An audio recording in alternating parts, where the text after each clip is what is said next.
कैसे हैं आप लोग। उम्मीद करते हैं कि आप सब लोग अच्छे से होंगे और इस कोरोना पीरियड में अपना और अपने परिवार का पूरी तरीके से आप ख्याल रख रहे होंगे।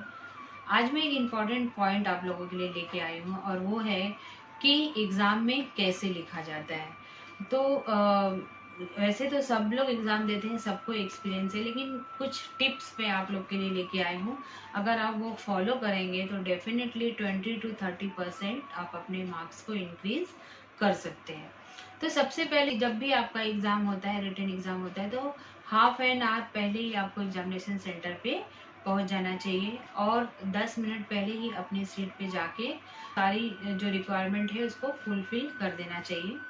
और जैसे ही आंसर शीट मिले उस पर आप अपना जो भी इंफॉर्मेशन मांगा गया है सारी इंफॉर्मेशन आप उस पर लिखें।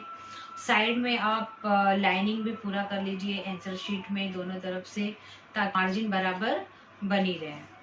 फिर उसके बाद में जैसे ही क्वेश्चन पेपर आपके हाथ में आता है, गाइस सबसे पहले आप क्वेश्चन पेपर को अच्छे से पढ़िए। 2 बार पढ़िए, आप उसको 5 मिनट में 2 बार पढ़िए और इसको देखिए कि कौन सा क्वेश्चन आपको सबसे अच्छे से आता है। तो जो क्वेश्चन आपको सबसे अच्छे से आता है उस क्वेश्चन को आप उठाइए और उसको आप आंसर शीट में लिखना स्टार्ट करिए। अब मान लीजिए कि आपको क्वेश्चन नंबर 5 अच्छे से आता है, तो आप क्वेश्चन नंबर 5 लीजिए और वहाँ पे हेडिंग डाल दीजिए क्वेश्चन नंबर 5। और सपोज वो है आपका functions of bank of Baroda, तो वहाँ पे आप हेडिंग भी डाल दीजिए functions of bank of Baroda. और अगर ये 2 पार्ट में है तो आप इसको 2 पार्ट में टाइम को डिवाइड कर लीजिएगा। पहले आप बैंक ऑफ बड़ौदा के बारे में 5-6 लाइन में बताइए कि बैंक ऑफ बड़ौदा कब स्टार्ट हुआ था, कहाँ स्टार्ट हुआ था, इसका ईयर कब है, ये सारी चीज़ें आप लिखिए उसको और उसको आप अंडरलाइन करते चलिए। आप 2 पेन यूज़ कर सकते हैं, ब्लैक पेन और ब्लू पेन। और आप इसको यूज़ करने के पहले आप अपनी एग्जामिनेशन की गाइडलाइंस भी पढ़ लीजिएगा कि आपके एग्जामिनेशन गाइडलाइन में क्या दिया गया है, उसके हिसाब से आप पेन यूज़ करिए।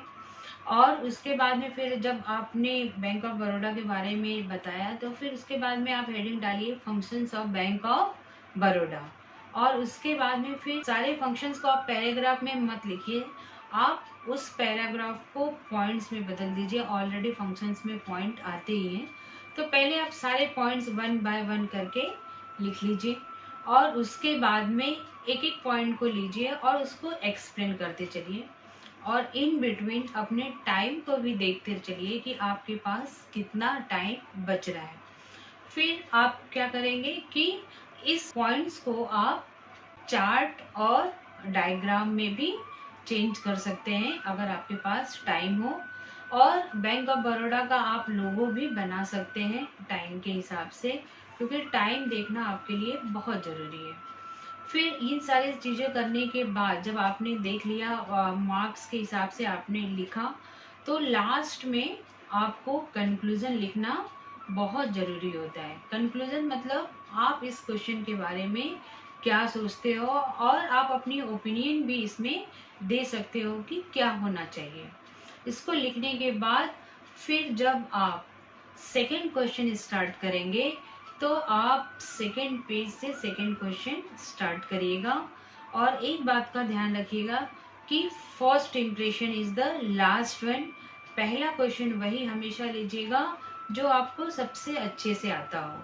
फिर आप अंडरलाइन करिए दीजिए सारे क्वेश्चंस को, उसको अच्छे से एक्सप्लेन करिए। नीट एंड क्लीन होना चाहिए। इस तरीके से आप करेंगे गाइस तो डेफिनेटली आप अपने मार्क्स को 20 से 30% इंक्रीज कर सकते हैं। ये कुछ इम्पोर्टेंट टिप्स था आप लोगों के लिए।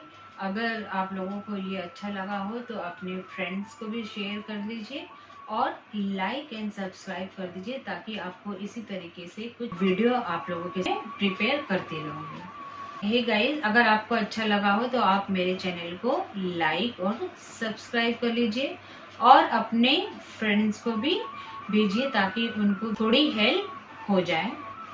और अगर आपको मेरी प्रीवियस वीडियो देखना है तो आप आई बटन जो टॉप ऑफ द स्क्रीन है उसको आप प्रेस करेंगे तो मेरी प्रीवियस वीडियो भी आप लोगों को दिख जाएगी। Thank you, take care.